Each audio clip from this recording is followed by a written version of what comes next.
guys, today we are going to start the third chapter of the fine arts of class 12. ठीक है, अच्छा third chapter is the Mughal school of miniature painting. Correct, हमारा ये third chapter है। जिससे पहले हमने दो चैप्टर्स कवर कर लिए हैं। दो चैप्टर्स से पहला चैप्टर तो मैंने बहुत इजीली कवर कर दिया एक पार्ट में। ठीक है, दूसरा चैप्टर दो पार्ट, इसलिए कि दूसरे चैप्टर के दो पार्ट्स है। क्यों? क्योंकि बहुत लेंथी चैप्टर था, इसलिए मेरे को लेना पड़ा। बेसिकली अगर मैं एक वीडियो में भी लेती तो मेरे को 1 से 1.5 घंटा पड़ता, मतलब 1 घंटा तो एक ही वीडियो का है, तो 1.5 घंटा तो अप्रॉक्सीमेट लेती, क्योंकि दूसरा वाला ज़्यादा लंबा वीडियो है नहीं। ठीक है, और जो पेंटिंग की वीडियो है वो अलग से आई है। क्यों आई है? क्योंकि पेंटिंग के लिए अलग पार्ट, ठीक है, उसको एक सेपरेट करके करना। ठीक है, अच्छा मैं एक बार बता देती हूँ। मैंने जो फर्स्ट पार्ट लिया है ना, उसमें मैंने आधा चैप्टर कंप्लीट किया है। पहले पार्ट में ओवरव्यू आएगा, इंट्रो पार्ट आएगा। ठीक है, और आपका जो 4 सब स्कूल, पहले 4 स्कूल होंगे वो होंगे। लास्ट वाला जो पार्ट होगा, मतलब सेकेंड पार्ट जो होगा, उसमें क्या होगा, बाकी के बच्चे 4 स्कूल होंगे जो बीकानेर से स्टार्ट है। ठीक है, बीकानेर से स्टार्ट है। और बाकी आपकी पेंटिंग जो जितनी भी एनसीईआरटी में सारी नहीं करनी, कुछ मैंने कटवाई थी तो वो वाली करनी है। टोटल 5 पेंटिंग है आपकी बीकानेर, वो दूसरे वाले राजस्थानी स्कूल ऑफ पेंटिंग में 5 पेंटिंग है आपकी। ठीक है, ठीक है। और बाकी वीडियो बहुत ही अच्छे वे में है। अगर आपको देखो, अगर आपको आता है और आपको रिवीजन करना है, ठीक है, या फिर आप पढ़ चुके हो वीडियो से और आपको दोबारा रिवीजन करना है, 2x पे देखो, बहुत इजीली मतलब हो जाएगा, बहुत जल्दी कवर आएगा। लेकिन अगर आपको कोई, मान लो जैसे, मैं ये नहीं बोलूँगी कि ऊपर नीचे करो, क्योंकि पढ़ना तो देखो पूरा ही है, ऊपर नीचे करने का फायदा तो है नहीं। लेकिन अगर सपोज आपको पूरा चैप्टर आता है, बस किसी 1 या 2 सब स्कूल में दिक्कत है, तो वो आपको मैंने बता दिया कौन से वीडियो में कौन कितने पार्ट ऑफ सब स्कूल डिवाइडेड है। पहले वाले में 4 सब स्कूल शुरुआत के, दूसरे वाले में 4 सब स्कूल बाकी के। ठीक है, मैंने ये बता दिया आपको पहले, तो आप उसके अकॉर्डिंग वीडियो को देख सकते हो, है ना। और बाकी मैं एक बार दिखा देती हूँ। देखो, part 1 video, part 2 video, painting की वीडियो अलग है, वाईटी पे मैंने डाल दी। YT means YouTube. अच्छा, अब उसके बाद आ जाते हैं हम आपके यहाँ पे थर्ड चैप्टर। अब देखो, ये वाला चैप्टर भी लेंदी है बट नॉट डिफिकल्ट। इतने इजीली समझाऊंगी कि समझ आ जाएगा, दिमाग में घुस जाएगा। ठीक है, देखो डिफिकल्ट कुछ नहीं होता, बस आपको पढ़ना होता है। पढ़ोगे मन लगा के, ठीक है, समझोगे उस चीज़ को, मतलब उस वक्त डिस्ट्रैक्ट नहीं होना है, समझना है, याद रखना है, प्रैक्टिस करनी है, उस चीज़ को बार बार रिवाइज करना है। तो बेसिकली वो आपको कुछ डिफिकल्ट नहीं है, वो ईजी ही लगेगा। डिफिकल्ट कुछ नहीं होता, हम खुद उसे क्रिएट अपने आप में दिमाग में क्रिएट करते हैं। इसीलिए हमेशा ना एक पॉजिटिव थिंकिंग के साथ जाना, कि मतलब कभी भी ये मत कहना कि मुझसे ये नहीं होगा, बोलना ये मुझसे होगा, ये मुझसे होगा, ये हो, मतलब ये कभी नेगेटिव थॉट नहीं लाना दिमाग में। कि बोलते हैं ना बहुत अच्छे कि मतलब ये देखो या इतना लंबा है, ये कैसे करूँगा, ये मत बोलो कैसे करूँगा, बोलो ये कर लूँगा, कर लूँगा मैं। ठीक है, कर लूँगा या कर लूँगी, वटेवर जो भी हो आप देख रहे हो जो वीडियो आप। ठीक है, तो कर लूँगी, कर लूँगा, मतलब मैं इसे करके ही रहूँगा। ठीक है, करके ही रहूँगी, ये मुझसे हो जाएगा, कुछ डिफिकल्ट नहीं है इसमें। ऐसा अपने आप को मोटिवेट करोगे ना, तो दिमाग भी मोटिवेट होता है। दिमाग से नेगेटिव थिंकिंग निकालोगे तो कुछ नहीं हो रहा, पॉजिटिव थिंकिंग निकालो दिमाग से, अपने आप को मोटिवेट करते रहो, खुद से मोटिवेट करो। कोई आपको मोटिवेट करने आएगा, आप 5 मिनट के लिए मोटिवेट हो गए, बाद आप इस तरह चला रहे हो, 5 मिनट के लिए मोटिवेट हो गए, 5 मिनट के लिए मोटिवेट हो गए। ठीक है, अब आपके अंदर जोश आएगा, हाँ पढ़ूंगा पढ़ूंगा पढ़ूंगा, फिर उसके बाद थोड़ी देर बाद कुछ और दिन लगोगे तो बोलोगे फिर पढ़ता हूँ। लेकिन नहीं, देखो सामने वाला मोटिवेट कर रहा है, इज अ गुड थिंग, आपको वो दिमाग में घुसेगा अगर आप घुसाना चाहते हो तो। लेकिन खुद को मोटिवेट करना बहुत बड़ी बात होती है। ठीक है, अगर आपका मन कह रहा है, अगर आपको आलस आ रहा है कि मुझे अभी नहीं पढ़ना, अब मैं 1 घंटे बाद पढ़ूंगा, नहीं, आपका ब्रेन कह रहा है कि मुझे नहीं, अभी रहने दे, अभी छोड़ दे, उसके बाद पढ़ लेना। लेकिन नहीं, आप अपने ब्रेन के अगेंस्ट जाओ, नहीं मैं पढ़ूंगा, मतलब पढ़ने के बाद बोल रही हूँ, नहीं मैं पढ़ूंगा, मैं पढ़ूंगा, मतलब अपने आलस को भगाओ। अपने अगर ब्रेन आलस दिखा रहा है तो आलस को हटाओ, बोलो नहीं मैं पढ़ूंगा, मैं पढ़ूंगी। ठीक है, मुझे पढ़ना है, अभी मैं इतना टॉपिक कवर करके ही उठूंगी। और यहाँ जो मैंने टॉपिक, जो अपना गोल लिया है, सेट किया है, वो करूँ, करके रहूँगी, करके रहूँगा। ठीक है, ऐसा पॉजिटिव माइंडसेट के साथ पढ़ाई स्टार्ट करोगे ना, बहुत अच्छे से पढ़ लोगे, समझे। चलो अब इसे स्टार्ट करते हैं। बहुत अब मोटिवेशन दे दी है मैंने आपको, अब इसे मन लगा के वीडियो को देखना पूरा। अब वीडियो लेके बैठे हो तो पूरा वीडियो देखना। उसके बाद अगर 5 मिनट का ब्रेक चाहिए, ठीक है 5 मिनट का, जितना तुम्हें ब्रेक इनफ होता है उतना लो, लेकिन नहीं एकदम मत ले लेना, लो। उसके बाद उस चीज़ को दोबारा से अपने नोट्स बनाना मेरे साथ साथ, जैसे जैसे लिख रही हूँ वैसे वैसे समझना, सुनना मेरी बात को, नोट्स बनाना। थोड़ी देर बाद या उससे जस्ट अगर तुम तुरंत बात करें तो बहुत एक्टिव मोड में हो, ठीक है। अब मैं पूरा से रिवाइज करके फिर उठूंगा या उठूंगी, ठीक है, ये याद रखना, ठीक है। अच्छा, और एक चीज़ बता दूँ, एक चीज़ बताऊँ, अगर नींद आए ना बस पानी पीते रहो, पानी पी लोगे ना नींद हट जाएगी, हाइड्रेटेड रहोगे नींद नहीं आएगी, ठीक है। ओके, अब स्टार्ट करते हैं। अच्छा, ये हमारा है chapter Mughal school of miniature painting, ठीक है। अब देखो मैं बता रही हूँ, Mughal painting is a style of miniature painting that develop in the northern India. अच्छा, सबसे पहली बात, मुगल पेंटिंग एक स्टाइल ऑफ मिनिएचर पेंटिंग है, हर स्कूल की तरह ये भी एक kind of style of miniature painting है जो कि डेवलप हुई थी नॉर्थन इंडिया में। कब? नॉर्थन इंडिया में। और एक मिनट, हैंग हो गया है इसे। हाँ, नॉर्थन इंडिया में ये से डेवलप हुआ था। कब हुआ था? 16th सेंचुरी में। कब से लेकर 16th सेंचुरी से डेवलप हुआ था और कब तक चला? 19th सेंचुरी तक। देखो मैंने राजस्थानी में क्या बताया था, यही याद रखने की चीज़ है। मैंने राजस्थानी में क्या बताया था तुमको, ये 16 से लेकर मिड 19 तक है, ठीक है। 16 से लेकर मिड 19 तक है। मैंने तुम्हें क्या बताया था कि वो वाला 16 सेंचुरी से लेकर 19 सेंचुरी तक चला था, ये बताया था मैंने राजस्थानी में। ये क्या है? बस थोड़ा सा बढ़ाओ पीरियड, आधा पीरियड और बढ़ा दो, 16 से लेकर मिड 19 सेंचुरी तक चला, ठीक है। अच्छा, अब देखा है, it is known for sophisticated techniques. इनका जो देखो मैं बताऊँ, मुगल स्टाइल ऑफ पेंटिंग जो होती थी बहुत अच्छी दिखती थी, बहुत से बहुत अच्छी दिखती थी, मतलब सारी अच्छी थी, लेकिन ये वाले में जो टेक्निक्स होती थी बहुत सोफिस्टिकेटेड वर्क होता था, बहुत क्लीन वर्क होता था उस टाइम पे। डाइवर्स रेंज ऑफ सब्जेक्ट, अलग अलग सब्जेक्ट, अलग थीम्स पे the Mughal miniature painting inspired and resonated in the subsequent schools and style of Indian painting. हमारे इंडियन पेंटिंग से ये थोड़ा मतलब एक इंस्पायर होकर इन्होंने काम, ऐसा बोल सकते हैं, ठीक है। इसमें लिखा है तो confirming a definite position for the Mughal school in the Indian school of painting. The Mughal were patterns of various art forms. Mughals के पास बहुत सारे आर्ट फॉर्म्स थे। एवरी मुगल सक्सेसर, हर जो एक मुगल सक्सेसर आया, मतलब कि जैसे हमारे जो जहांगीर, अकबर, जो भी जितने भी आए हमारे जो भी थे, वो सबका बहुत अच्छा इंटरेस्ट और बहुत अच्छा टेस्ट होता था एक आर्ट में। सबसे अच्छा टेस्ट पता है किसका था आर्ट में? जहांगीर का। सबसे अच्छा टेस्ट पता है उनका क्या मानना था? उनका मानना था हमारे पास वर्कर भले एक हो लेकिन काम अच्छा होना चाहिए। वर्कर एक, काम अच्छा, ये नहीं कि वर्कर बहुत है, काम काम कैसा, उन्हें क्वालिटी, उनके उनके लिए क्या मैटर करती थी? Quality over quantity. उनका मानना इसमें था क्वालिटी ओवर क्वांटिटी, ठीक है। ओके, अच्छा, contribute towards enhancing the status of art. सबने कंट्रीब्यूट किया कि इन्हांस करो आर्ट को, आगे बढ़ाओ, जैसे calligraphy, painting, architecture, book making, book illustration project. They too keen interest in artist at least and nurture unprecedented new style. अलग अलग चीज़ें, हर एक एटलियर को, हर एक मतलब जो आर्टिस्ट थे वो बहुत अच्छा इंटरेस्ट लेते थे उस टाइम के आर्ट में, उसे बहुत अच्छा नर्चर कर रहे, बहुत अच्छे से बनाते थे, ठीक है। For understanding Mughal painting, the political history and genealogy of the Mughals are often take into account. उनकी जो मुगल पीरियड की जो हिस्ट्री वो सब भी बहुत पेंट की गई है उस टाइम पे, ठीक है। वो सब चीज़ें ना नरेटिव मैनर से बताया गया। अब influence of on Mughal painting was responsible for the amalgamation of indigenous themes देखने को मिलती थी, स्टाइल्स देखने को मिलते थे उनके पेंटिंग्स में।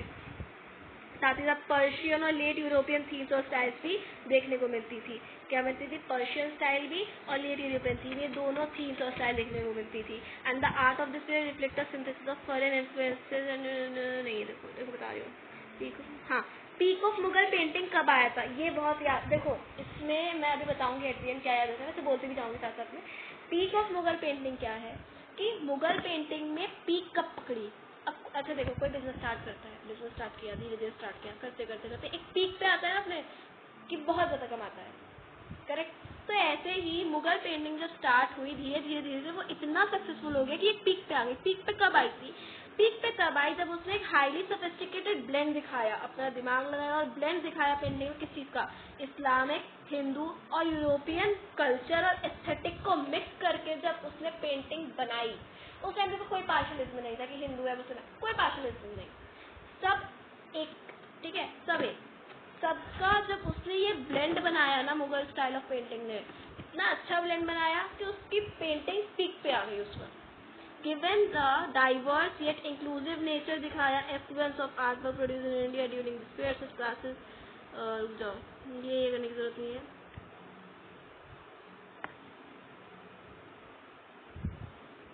ये करने की जरूरत नहीं है, रुको बता रही हूँ।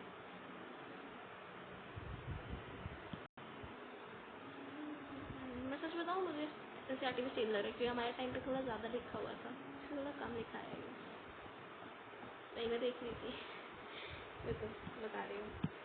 देखो हमारे मुगल कोर्ट में क्या था, मुगल कोर्ट में जो आर्ट थी वो बहुत ज़्यादा फॉर्मलाइज थी, as well as there were workshops थी। वहाँ पर वर्कशॉप्स थी, बहुत सारे आर्टिस्ट को लाया गया था। कहाँ से? ईरान से काम करने के लिए। जिसने क्या दिखाया पेंटिंग में, किस चीज़ का ब्लेंड दिखा? इंडो ईरानियन थीम दिखी हमें, है ना, इंडो ईरानियन थीम दिखी, स्पेशली स्टार्टिंग ईयर्स में, मतलब अर्ली 16th सेंचुरी में, ठीक है, उस वक्त हमें देखने को मिला।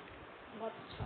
अब मुगल एटलियर कंसिस्ट हुई है किससे? कैलीग्राफर से, पेंटर से, गिल्डर से, बाइंडर से। तो तुम याद रख सकते हो, पेंटर वॉज, जो मुगल एटलियर है वो बना किस चीज़ का है, किस चीज़ के ग्रुप से बना है? Calligrapher, painter, Gilder, binder. देखो इतना ईजी है, सब आर्ट फॉर्म में ही है। Painting recorded and document significant event. Painting से क्या दिखता था? डॉक्यूमेंटेड होती थी, रिकॉर्डेड होती थी, मतलब कुछ सिग्निफिकेंट इवेंट जैसे पर्सनालिटीज, इंटरेस्ट ऑफ एम्परर्स, ये सब चीज़ें पेंटिंग से देखने को मिलती थी। Were meant to be seen by royals. Basically वो सब, उसमें सब कुछ रॉयल्टी ही थी। The painting were made to suit the sensitivity of the royals, ताकि वो उन्हें सूट करे राजा महाराजा को, ऐसा पेंटिंग बनाया जाता था। The painting were a part of manuscript and album too. Manuscript और एल्बम की भी पार्ट होते थे इनकी पेंटिंग, ठीक है। Okay, now the tradition of art and painting है रिच हिस्टोरिकल रूट। जो हमारी ट्रेडिशन ऑफ आर्ट और पेंटिंग है, इसके पास बहुत ज़्यादा रिच हिस्टोरिकल रूट है हमारे इंडिया में। हमारी जो मतलब the celebrated Mughal idiom that developed on the Indian soil. जो हम जो मुगल इडियम जो है ये सेलिब्रेट कर रहे हैं, दैट वो कहाँ डेवलप हुई थी? हमारे इंडियन सॉइल पे। Should be understood as a consequence of interaction of various schools including the pre Mughals and continuous the schools did not go in the vacuum nurtured by।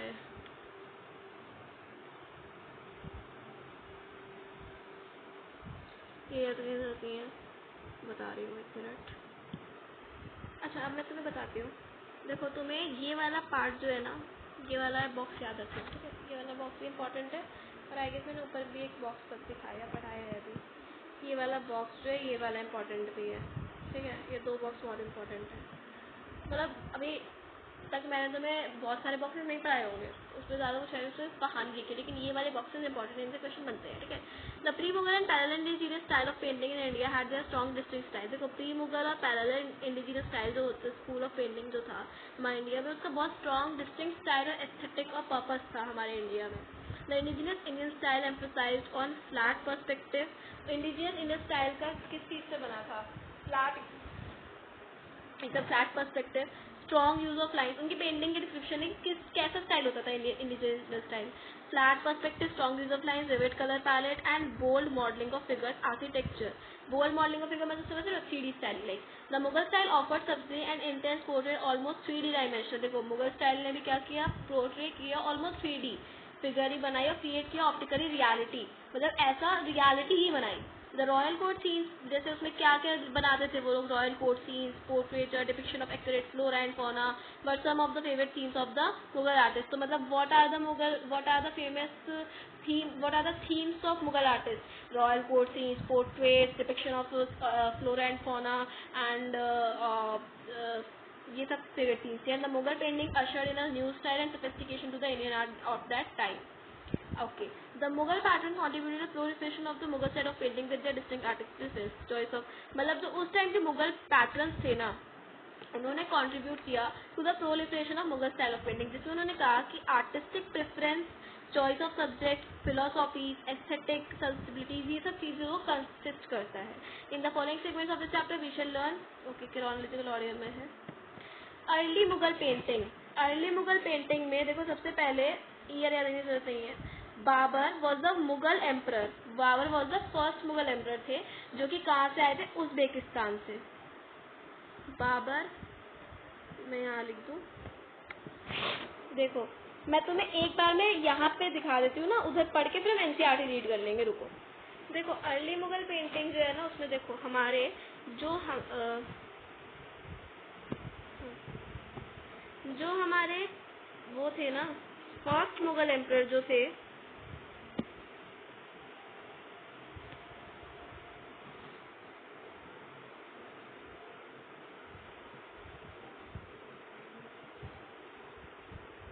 First Mughal, notes बनाते चलना, first Mughal emperor कौन थे हमारे? बाबर। बाबर थे, जो कि कहाँ से आए थे? हु केम फ्रॉम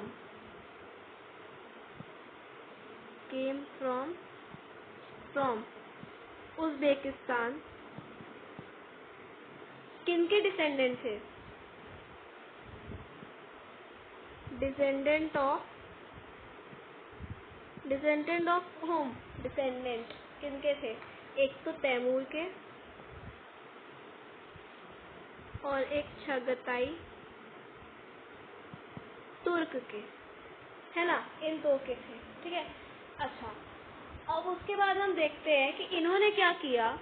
इन्होंने अपना, इनका जो टेस्ट था ना, इनका जो मतलब काम था, देखो इनके टाइम पे, अच्छा मैं तुम्हें एक चीज बताती हूँ, इन्होंने क्या किया था। ये जो थे, इन्होंने एक चीज सिचुएट की। ही एनहांसेस, अच्छा मैं लिख देती हूँ ना, अरे ये क्या हो गया, एक Chughtai. He enhances or situated Mughal style of miniature painting.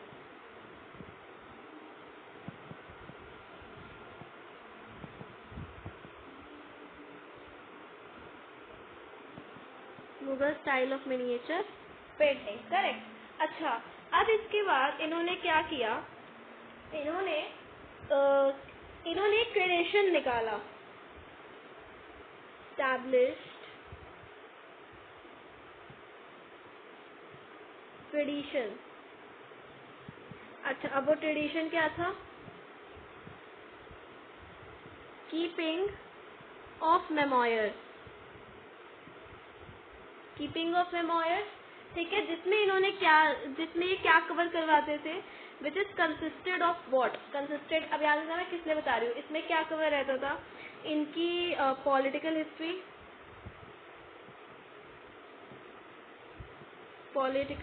से कंसिस्ट था, एंड पॉलिटिकल हिस्ट्री के साथ कीन इंटरेस्ट इन आर्ट, ठीक है। अच्छा, और इसके बाद इनके टाइम पे कौन से फेमस आर्टिस्ट थे? फेमस आर्टिस्ट इनके टाइम पे थे 3।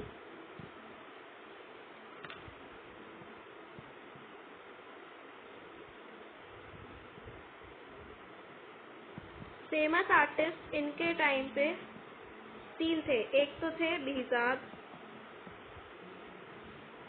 एक थे हमारे हेरात, और एक थे हमारे शाह मुजफ्फर।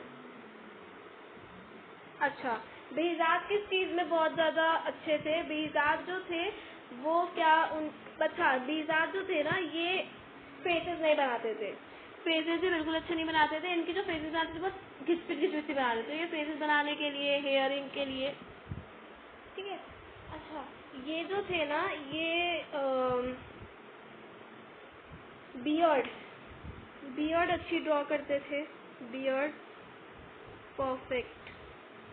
परफेक्टली ड्रॉ करते थे, बिल्कुल, ठीक है। और साथ ही साथ ये कहाँ से आए थे? पर्शिया से, पर्शिया के आर्टिस्ट थे। हेरात जो थे, उनका किस चीज़ में बहुत अच्छा, इनका जो काम होता था सोफिस्टिकेटेड होता था, सबका सोफिस्टिकेटेड वर्क होता था, सबका काम। तो ये सब में इंपॉर्टेंट मेंशन कर देना। एक पॉइंट फ्री का मिलेगा, 1 नंबर 3 का, कि सबका अलग अलग। Behzad was an master artist from the Persia, he was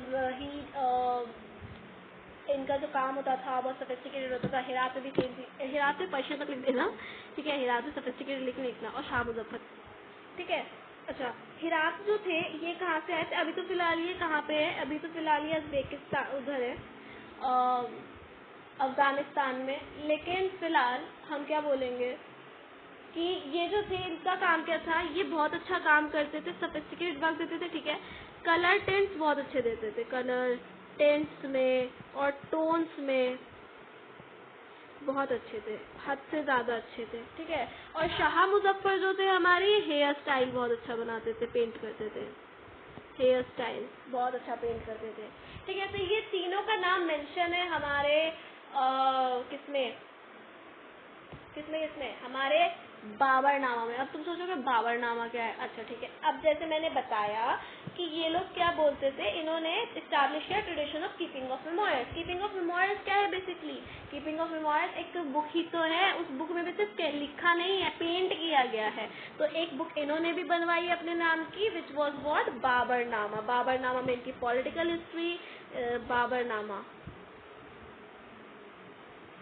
Baburnama जिसमें इनकी पॉलिटिकल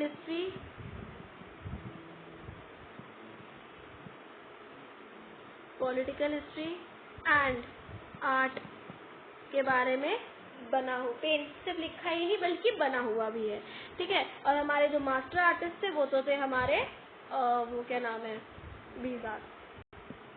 अब देखो मैं बता दूं, अब मैं वहाँ पे पढ़ा देती हूँ, पर मैंने यहाँ पे जो बताया ना ये तो बहुत इंपॉर्टेंट है, तो इसको अपने नोटबुक में लिख लेना, ठीक है। ये जो मैंने 2 पेज बताई है बहुत इंपॉर्टेंट है। एक काइंड ऑफ समरी मैंने तुम्हें बताया है उस एक पर्टिकुलर पॉइंट का, जो उसमें कहानी लिखी है मैंने तुम्हें यहाँ बताई है, ठीक है। बाबरनामा इन्हीं के टाइम में कंप्लीट हो गई थी, याद रखना। लेकिन ये याद रखना कि हमजानामा जो थी ना, जो हुमायूं ने बनाई थी इनके बाद बनाया हुमायूं, है ना। उसने जो बनाई थी वो जो इनका बेटा हुमायूं, वो जो थे उनकी जो हमजानामा उन्होंने बनाया, इस्टेब्लिश किया एक ट्रेडिशन, तो हमजानामा जो थी वो उनके बेटे थ्रू कवर की, वो कंप्लीट हुई उनके बेटे के टाइम पे। तो उससे उन्होंने अपनी बनवाई अकबरनामा। अच्छा अब देखो यहाँ पे पहले एनसीईआरटी में थोड़ा बता दूँ कि was a descendant of Timur and चित्तगाई तुर्क। अगर मैंने वहाँ थोड़ी स्पेलिंग गलती लिखी हो तो कोई बात नहीं, सॉरी, आप लोग ठीक कर लेना। He blended the cultural background aesthetic sensibilities of Persia and Central Asia. इन्होंने क्या किया था बाबर ने, इन्होंने अपनी पेंटिंग में सेंट्रल एशिया और पर्शिया की जो एस्थेटिक सेंसिबिलिटीज और बैकग्राउंड थे उसका ब्लेंड करके एक पेंट बनाया था। Babur had a dynamic taste for a variety of art. He is reputed to be a man of letters and a keen pattern of art, manuscript, architecture, gardening. Babur detail accounts in Baburnama, his autobiography उनकी लिखी है ना। Political career के बारे में लिखा है। Baburnama reflect the love and fondness that Babur had as a outsider. वो एक आउटसाइडर थे, फिर भी उनका जो उस बाबरनामा में क्या लिखा है कि मैंने बताया ना उनकी पर्सनल लाइफ, पॉलिटिकल लाइफ, उनका आर्ट लाइफ, तो ये सब चीज़ उसमें लिखी है। तो बेसिकली वो क्या दिखाता है कि उनका जो प्यार है, उनका जो लव है, उनका जो ऑब्सेशन है towards Indian land and ecology, वो दिखाया उसमें। With Babur established a tradition of keeping memoirs of practice which was followed by his successors in India. The book and album that were produced in the Royal Atlas, जो की book और album बनाई गई थी वो सिर्फ कैलीग्राफ नहीं बल्कि पेंट भी होती थी। Those books of value were preserved and passed on to the members of the royal family. Gift किया जाता था उन चीज़ों को, है ना, आइदर उसको गिफ्ट किया जाता था, है ना, अच्छा एज एन डाउरी भी देते थे। तो the book and the Babur had a keen eye for portraiture. Portraiture में बहुत ज़्यादा इंटरेस्ट था, अपने नोट्स में लिख लेना, पोर्ट्रेचर के लिए बहुत ज़्यादा इंटरेस्ट था। This is also recorded in his memoirs. Among the artist who find mention in Babur memoir is Behzad. सबसे ज़्यादा जो बाबर मेमोयर्स में ज़्यादा जो नाम है वो बीजात का है। बीजात का काम बहुत अच्छा होता था, बहुत सोफिस्टिकेटेड होता था। मैं बोल रही हूँ लिखते जाओ, ठीक है, बहुत अच्छा होता था। लेकिन वो जो थे अच्छे से फेसेस नहीं बना पाते थे। He used to get lengthen, जो डबल चिन बना देते थे, है ना, घब घब जिसे कहते हैं। And drew beard faces admirably. Behzad was a master artist from the Persia school of painting. Herat जो थे अभी तो फिलहाल अफगानिस्तान में, लेकिन वो बहुत अच्छा काम करते थे कलर टिंट्स का, ठीक है। Also Shah Muzaffar had a find mention as a painter who Babur thought excel in the presentation of hair style. अच्छा बनाते थे। Also Babur spend little time, बहुत कम टाइम उन्होंने इंडिया सॉइल में बताया, लेकिन फिर भी उनका जो लव था टुवर्ड्स द ऑब्सेशन था टुवर्ड्स द इंडिया सॉइल, वो उसकी बाबरनामा में दिखता है। Okay, Babur was succeeded by his son Humayun. याद रखने की ज़रूरत नहीं है, ठीक है। Who unfortunately fell prey to political unrest. इनका पॉलिटिकल लाइफ उतना, मतलब इन्होंने अपने पॉलिटिकल लाइफ में, ठीक है, इन्होंने अपनी जगह बनाई आके, पॉलिटिकल लाइफ में थे बहुत, ठीक है, इन्होंने अपनी जगह बनाई यहाँ पे आके। अब इन्होंने क्या किया, इन्होंने अपना एक काइंड ऑफ कोर्ट इस्टेब्लिश किया। Humayun establish his court in Kabul. Kabul, ये याद रखना, काबुल में क्या था, Humayun basically identified himself with a political and cultural agenda for his dynastic empire. That was एक छोड़ो, Humayun brought back with him the master artist, उसने क्या किए, उसने भी मास्टर आर्टिस्ट लाए। उसके टाइम के मास्टर आर्टिस्ट कौन थे, दो मास्टर आर्टिस्ट थे, मीर सैयद अली और अब्दुस समाद। इन दो का नाम याद रखना, बहुत अच्छे से याद रखना, ये दो का नाम बहुत आता है। मीर सैयद अली और अब्दुस समाद ने कहाँ के मास्टर आर्टिस्ट थे, हुमायूं पीरियड के। तो establish studio in his court. अब कैरी आउट रॉयल पेंटिंग, इसमें एक कोर्ट क्या होता है जहाँ पे बनाई जाती है पेंटिंग, जहाँ पे पेंटिंग को रखा जाता है। It is important to note that here the both the artist are famous and respected particular for their skills in the art of portraiture. अलग अलग अपने अपने काम के लिए बहुत ज़्यादा जाते हैं ये, है ना।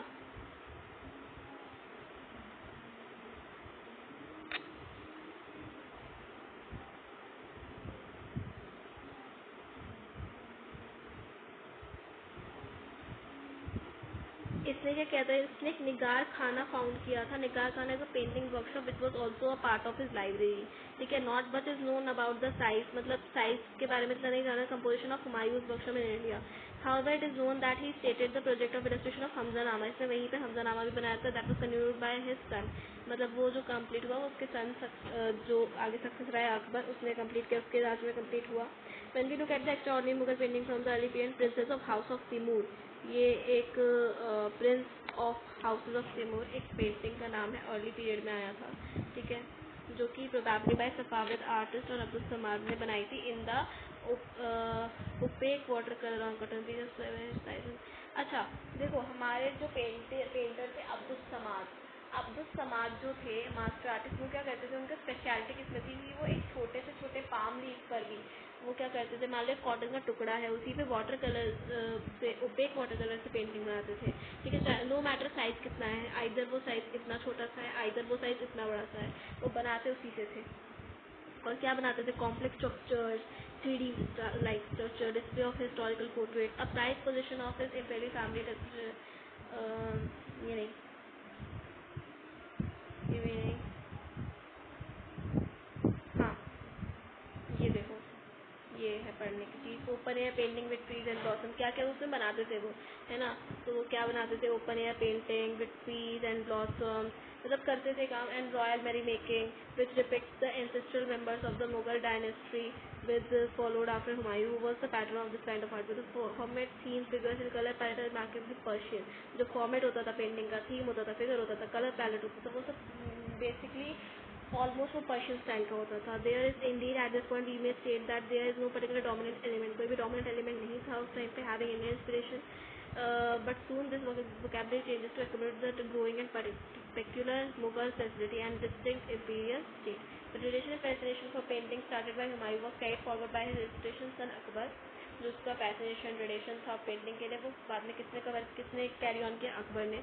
Abul Fazl the court historian of Akbar writes about Akbar passion for arts. Abul Fazl थे एक कोर्ट हिस्टोरियन थे अकबर के, उन्होंने लिखा था अकबर पैशन आर्ट के लिए, मतलब आर्ट के लिए अकबर का क्या पैशन था। He records that more than 100 artist were employed in the, उन्होंने क्या किया था, अकबर ने 100 से ज़्यादा आर्टिस्ट को एम्प्लॉय किया था अपने राज्य में। And this included the most skilled Persian and indigenous Indian artist of that time, जिसमें क्या आता है, मोस्ट स्किल्ड पर्शियन और इंडिजिनियस इंडियन आर्टिस्ट जो थे उस टाइम वो इंक्लूड होते हैं, है ना।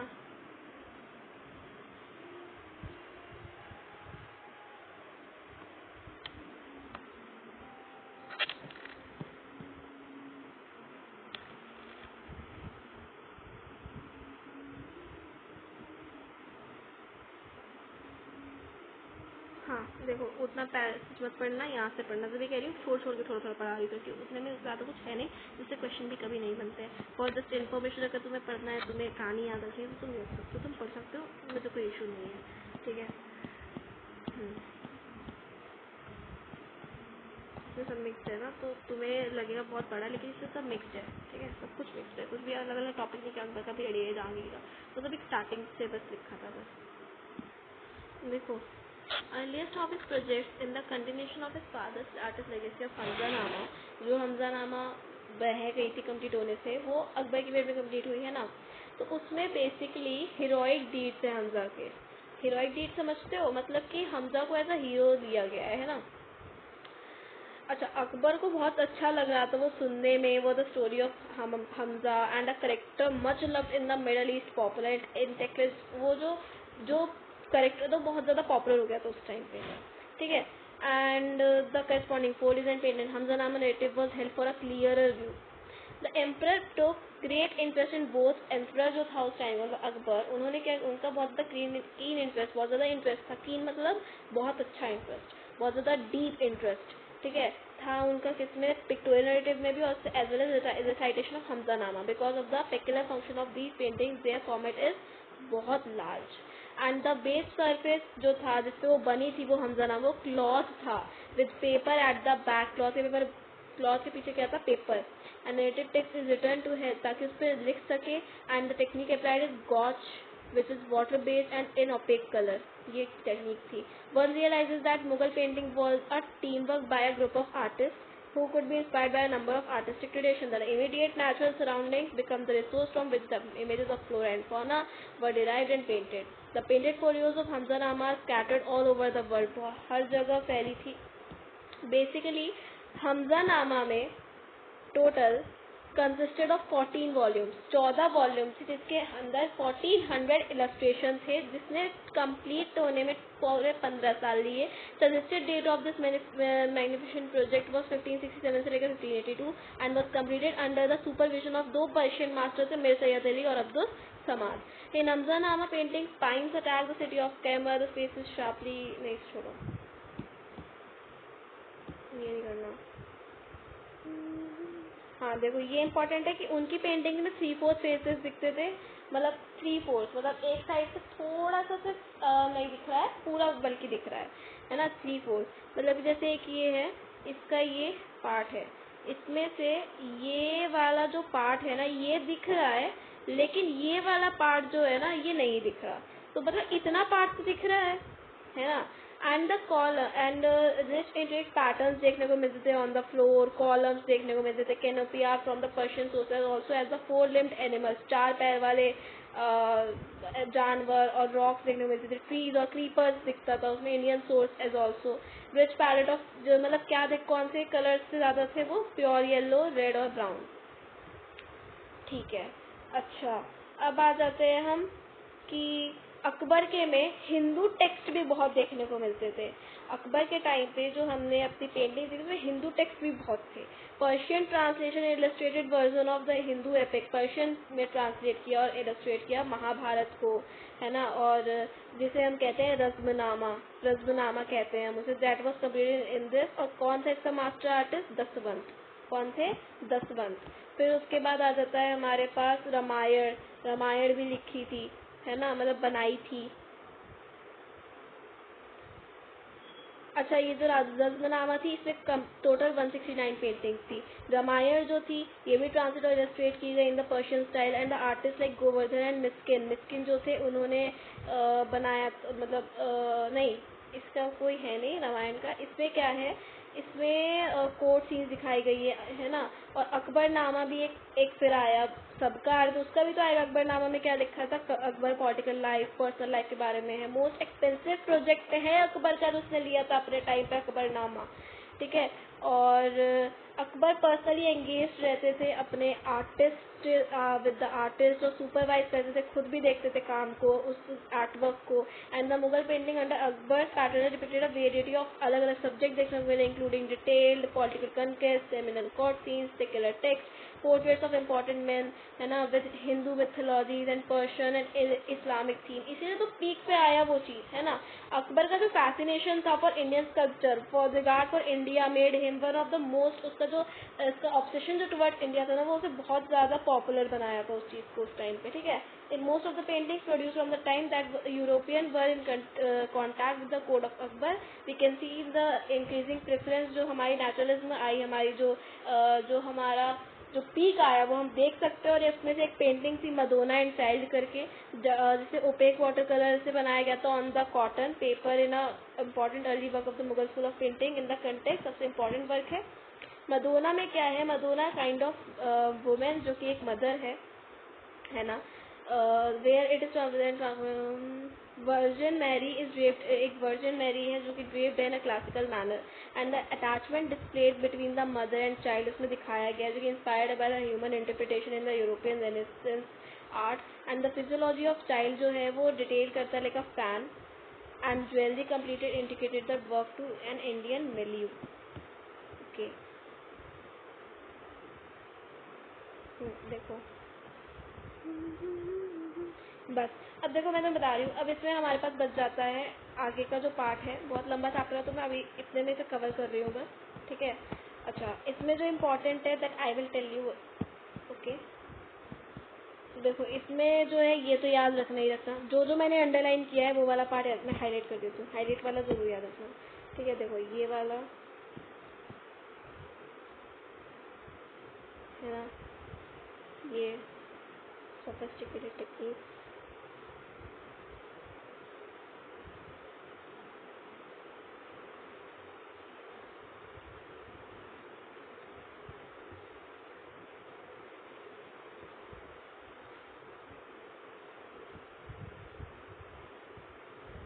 इतना याद रखना, ठीक है। इससे आगे इसमें नहीं। बाकी ये देखो इनका जो responsible for indigenous themes and styles, Persian peak कब पकड़ी थी वो भी याद रखना। इनका जो खासियत कौन कौन सी थीम्स एंड स्टाइल्स थी, है ना। Peak of Mughal painting was this, है ना। और इस टाइम के लिए पकड़ी थी पीक। उसके बाद इनके काम में ये सब दिखता था।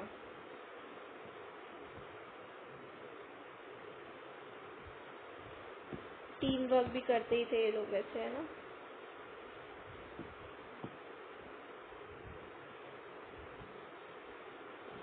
ये देखो इंडो इरानियन का जो ब्लेंड था वो भी बताना। और ये वाला जो बॉक्स है ये तो बहुत इम्पोर्टेंट है, इसको याद ही रखना, इसको भूलना मत। और देखो इसमें क्या है ये भी याद रखना कि कहाँ से, यहीं से निकला है ना। उनका जो इंडियन सॉइल से ही है सब कुछ सेलिब्रेट, इसीलिए कर सब कुछ इंडियन सॉइल से ही बाबर ने ही किया था, है ना। उसके बाद देखो ये वाला जो बॉक्स है ये भी बहुत इंपॉर्टेंट है, ठीक है। इसमें पूरा ही इंपॉर्टेंट है तो इसको भी पूरा याद रखना। ये बॉक्सेस बहुत इंपॉर्टेंट है इस चैप्टर में, ये मत भूलना, ठीक है। और ये जो है ये भी याद रखना कि क्या कंट्रीब्यूशन था, ये कैसे, कौन सी स्टाइल ऑफ पेंटिंग, मतलब उनके में क्या चीज़, चॉइस ऑफ सब कुछ डिटेलिंग जो होती है वो पेंटिंग के लिए। बाकी इसकी जो मैंने तुम्हें नोट्स बनाए हैं वो याद रखना ही रखना। और जो मैंने बोला था इसे मेंशन करते जाना अपने नोट्स में। और अंडरलाइन जो है वो भूलना मत। इसमें भी देखो जो जो चीज़ें अंडरलाइन है वो मत छोड़ना। बहुत ज़्यादा इंपॉर्टेंट तो आर्टिस्ट का नाम है, आर्टिस्ट का नाम बहुत इंपॉर्टेंट है। मीर सैयद अली और अब्दुल समाद, ये तो पता ही होता है मुझे, ठीक है। एक उसकी रोटी भूल जाना लेकिन चलो तो भूलना। हमजा नामा कब स्टार्ट हुई थी, किसके में स्टार्ट हुई, कब ख़त्म हुई, वो भी याद रखना। जो जो चीज़ें अंडरलाइन है, जो लाइन सेंटेंस मान लो मैंने कहीं कहीं पे बीच में छोड़ दिया है, तो अगर सेंटेंस स्टार्टिंग का वो अंडरलाइन है तो उसे याद रखना, भूलना मत, ठीक है। बाकी इसमें सब कुछ इम्पोर्टेंट ही है ना। जो जो मैंने अंडरलाइन किया, जो जो तुम्हें पढ़ाया है वो सब इम्पोर्टेंट है। बाकी और जो इम्पोर्टेंट मेकिंग होगी वो चीज़ मैं तुम्हें नेक्स्ट वीडियो में बताऊँगी। अच्छा अभी मैं तुम्हें यहाँ पे मैंने तुम्हें नोट्स भी बनवाए थे, ये कुछ है ना, ठीक है। एक अब यहाँ पे मैं तुम्हें एक बार बता देती हूँ ना।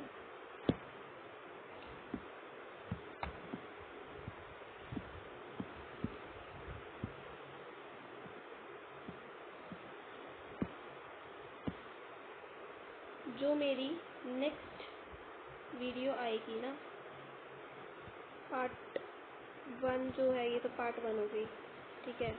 अपलोड कर दूँगी,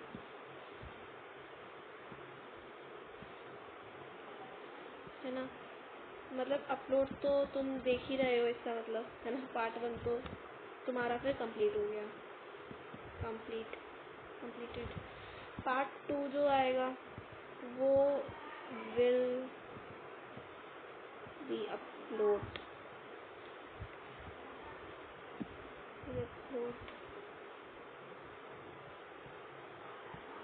ऑन YT soon, ठीक है।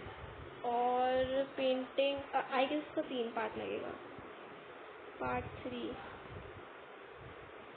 असम्पशन है, नॉट कन्फर्म्ड आएगा कि नहीं आएगा, या फिर इसी में कवर हो जाएगा। कोशिश करूँगी पार्ट 2 में कवर कर दूँ।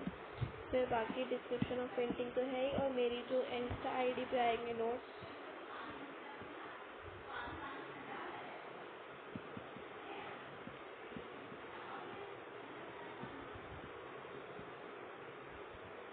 स्मार्ट स्टडी 11, ठीक है। और ये इंस्टाग्राम ID है, इस पे क्या आएंगे तुम्हारे नोट्स, ठीक है, मैं अपलोड कर दूँगी। ओके, अच्छा अब देखो, thanks for watching this guys, है ना, बहुत अच्छे से आप लोगों ने इसको पढ़ा, I loved it. Okay, thank you my lovelies, है ना। इस वीडियो को मैं अपलोड कर देती हूँ, जैसे आप लोग देख ही रहे हैं, तो बार अपलोड हो चुकी है आपके लिए तो, ठीक है। Okay, now thanks for watching, bye bye. Subscribe कर लेना, फॉलो कर लेना मेरे इंस्टा आईडी को, ठीक है, एंड सब्सक्राइब करवा दो ताकि मैं आपको जल्दी जल्दी लाइव क्लासेस भी दे सकूँ। Thank you.